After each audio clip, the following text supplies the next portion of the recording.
bagels, rolls, fresh bread. All right. So you can get a bread knife, a decent bread knife on the market for $25 to $30, and the only thing it cuts is bread.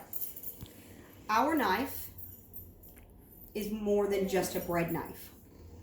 This knife was meant for carving meat. It is a meat carver, a slicer, and a bread knife. It also has a forked tip.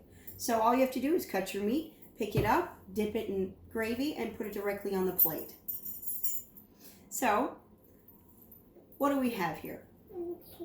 A fine carving knife, a fine bread slicer, and a fantastic slicer, all in one.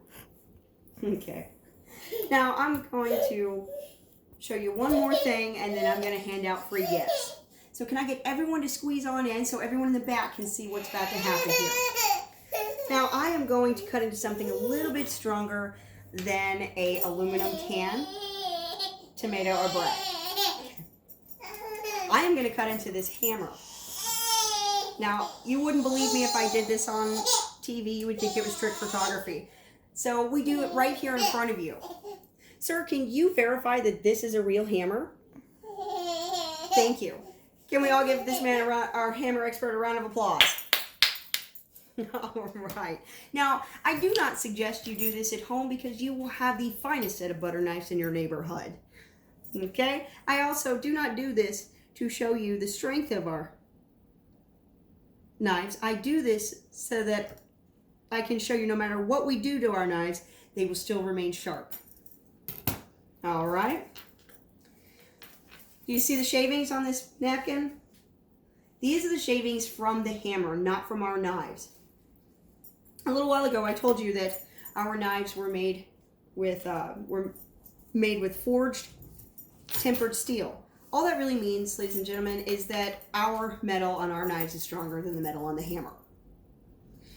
So I'm going to take it just a step further for you, okay? Now, say you've got this large chunk of meat in your freezer, but you kind of only want this much, right? So what do? You thaw it out, you cook it, then 3 days later, you throw half of it away. So what do you got? You got cash in the trash. How about you use this knife instead? You take the meat out, you cut off what you want out of there, you put the rest of it back in the freezer. Now you've got less thawing time, and you've not wasted any money. So do you, after cutting through steel and cutting through wood, do you think that this knife can cut through frozen food? Absolutely. It can cut through frozen food. Now, do you think it's going to remain sharp after all of this? Any other knife would be dull by now. I wouldn't have a job if it wouldn't cut still sharp. I wouldn't have a job if it weren't still sharp. All right. Now, let's go back to the tomato. Now, this knife is just as sharp as it was when I took it out of the box.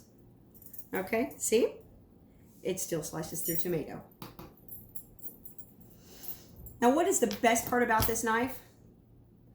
It is absolutely guaranteed in writing to never go dull.